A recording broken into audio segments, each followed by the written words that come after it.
My name is Dr. Marta Pazos, and I'm a glaucoma senior specialist at Hospital Clínic of Barcelona.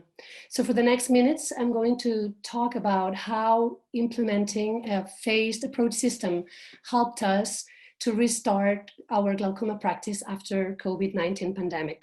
So as you know, coronavirus pandemic hit us very hard in Spain. We had our first case the 31st of January. And as of 13th of March, we had confirmed cases in all the 50 provinces of our country. Therefore, our government decided to start lockdown as of March 14th. We saw an exponential increase of cases. And as of 25th March, the death toll in Spain surpassed that of mainland China and was only that of Italy that was higher than us. After this, and a strong efforts from everyone with high restrictions, our cases start to lower. We finally managed to do better. And the state of alarm finally was finished as of June 21st. So just so you have a reference of our hospital, our glaucoma department is situated in the Insitute Clínic of Ophthalmology, which is the ophthalmology department of Hospital Clínic of Barcelona. This is a big university public hospital that offers tertiary care to a reference population of 540,000 people. Our team is formed by 3 glaucoma consultants and 1 glaucoma fellow, plus 2 rotating ophthalmology residents. And we have a team of optometrists that help us with refraction and testing. So here I'm presenting you the number of glaucoma attendances. So in blue, you can see this year, 2020 attendances. And for you as a reference in orange, you can see the same month's attendances of 2019. And if you go to the lockdown months, which is from 14th March to 21st June, you can see how the impact of pandemic can be clearly seen with the important lowering of these attendances.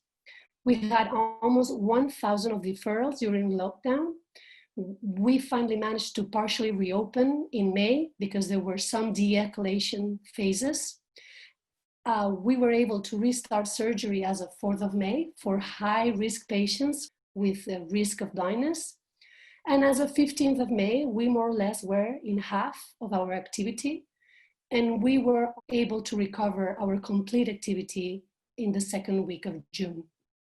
So after this situation of almost 1,000 people deferred, we decided to implement a phased approach. So as a first phase during lockdown, what we did as a team is a risk assessment process. And then according to that risk, we delayed schedule. We had some urgent cases that were seen face-to-face as scheduled, but then we stratify into 3 different groups depending on the risk of our patient. So in a way that our high-risk patients were rescheduled in less than 2 months, our medium-risk patients had a next appointment in a time period of 2 to 6 months, and our low-risk patients were rescheduled in periods of time greater than 6 months. Then we also implemented a second phase after reopening for a follow-up of these patients, in which we had 2 separate ways of attendances. We had in one hand, face-to-face consultant visit, and then we also implemented a remote decision setting that was led by optometrists, as you will see in a moment. So this phase 1, that was based, as I said before, in risk assessment, was done during lockdown. So one person of the team, one of the glaucoma specialists, was the one that had to go to the hospital to see the urgent cases, but the rest of the team was at home stratifying and assessing risk of all the rest of patients.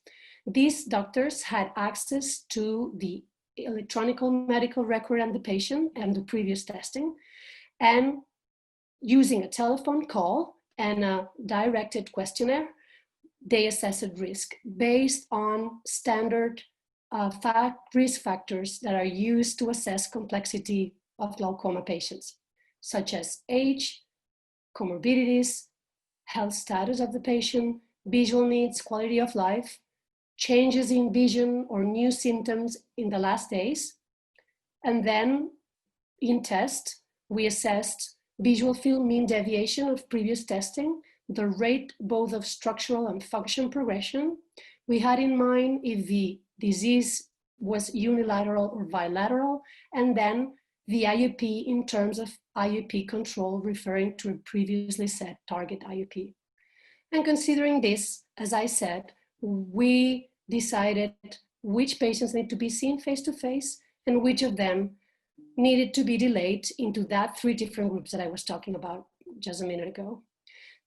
So after seeing all this, summarizing all this up, when we review all our data, around 380 patients were rescheduled directly because they were first visits, so we didn't have previous information. They were low-risk patients referred from other clinics or first visits to decide reviews of family history of glaucoma or similar. Reschedule them directly as soon as possible. But then we assessed individually, one by one, calling and stratifying risk 872 patients. Of this number of patients, 300 were seen face-to-face. 3/4 of them were seen the last month of the lockdown, which was when they were able to reopen. As you can see, in April, for example, only 32 patients were seen face-to-face, and the rest of them, 572, were rescheduled.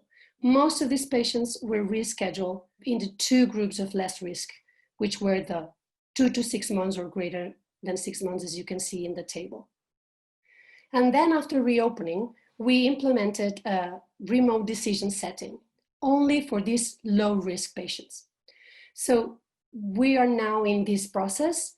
We right now have 62 patients involved in this pilot study of remote decision, semi-virtual visit.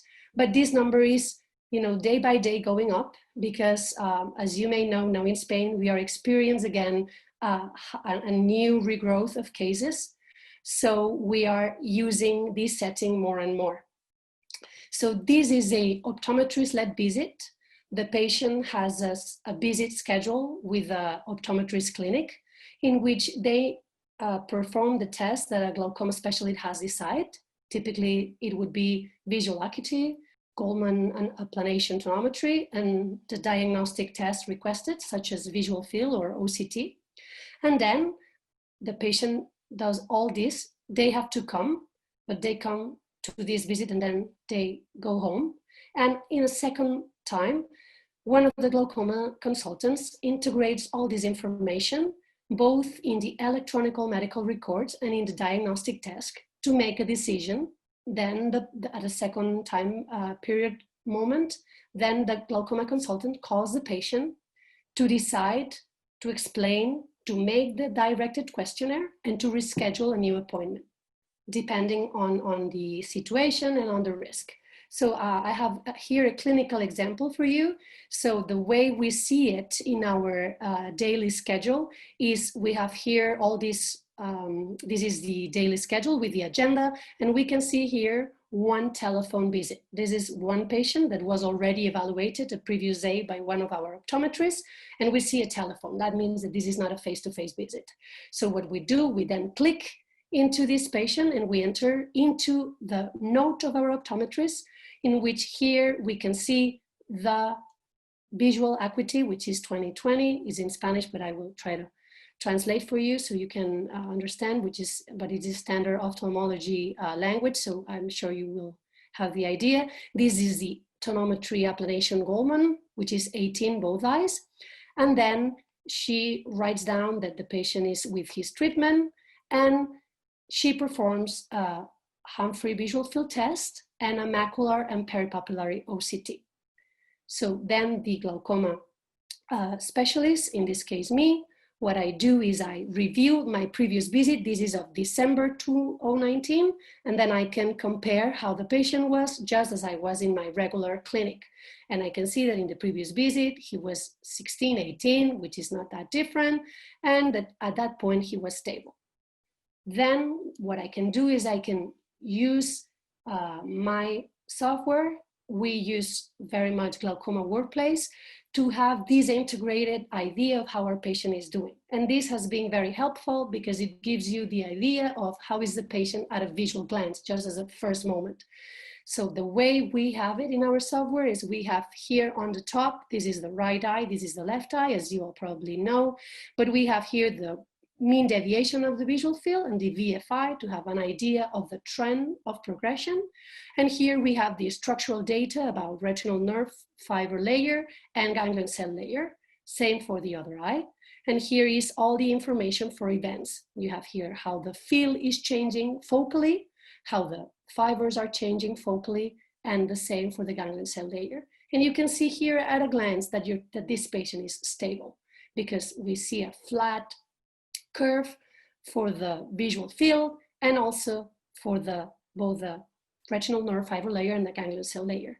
So our patient is 18, under treatment, everything looks stable. We call the patient, we ask him, how are you doing? How are your drops? Do you feel something different? How are you doing? Everything was fine. We make a decision for next appointment and we write it down. So it's already in our electronic medical records for next time. And we can decide if next time we want to see the patient or if we want to do again a semi-virtual clinic. So this helps us in terms of controlling very well the flow of our patients so our patients don't wait that long in the waiting area. After all this experience, that it went very well for us because we had a huge amount of patients being delayed. This brings into discussion how is going the future, how will be the future delivery of glaucoma care after the pandemic, or even during this regrowth of the pandemic, and which is the role for teleglaucoma in our everyday practice. So it's interesting because some changes need tool sets, skill sets, and mindsets. As you all know, probably we had the tool set and the skill set, but we just didn't do it because we didn't have the mindset to do this change to go into virtual. And COVID-19 has been crucial to do this change of mindset. So we've been seeing that as a tool set, we just need the usual virtual tools, so access to electronic medical records from a remote setting, and then the problem with glaucoma is that it cannot go virtual 100% because testing is still needed. We'll see in the future how things are going to go with IUP self-tonometry that it's being done at home, or with some other changes like home perimetry, or the idea of doing fields at home with iPads or different things that are under investigation. But for the moment, you still need to go to do your testing for glaucoma. We have the skill sets to do this. With Forum, we found that this helped us a lot in the ability to integrate all the clinical information, especially in terms of assessing progression. But still, we need to improve and optimize specific protocols to see the frequency of testing and when to go virtual, when to go back to face-to-face, if we have to do 6 months one, 6 months the other, that if there are some patients that can go only semi-virtual, all this has to still need to be improved and optimized. And then in terms of mindset, in these 62 patients, what we are seeing is that all this is very well accepted for patients, that when you tell the patient next time, I won't see you, but I will call you, I will do your usual testing, I will personally review all your information, they really accept it very well. And I am sure that if I will have propose them this 6 months in advance, they would probably have said, no, you're crazy. But they now want to do it, and they are seeing that this virtual assessment is happening in other specialties as well. So it's a very good moment to do this. And we really think this will change our daily practice, and we think that this will probably stay for some time, especially now that, with the regrowth and the second waves that possibly will come, but also after COVID, we think that these will impact in our daily practice. And there are some references of previous publications, such as one that I just wrote down below, that is a nice editorial from Moorfields, in which they are finding that in their particular situation, these virtual clinics are going up, and they are representing now more than 15% of their consultations. And well, that's all that I wanted to explain to you. And thank you very much. And I'm all ready for questions.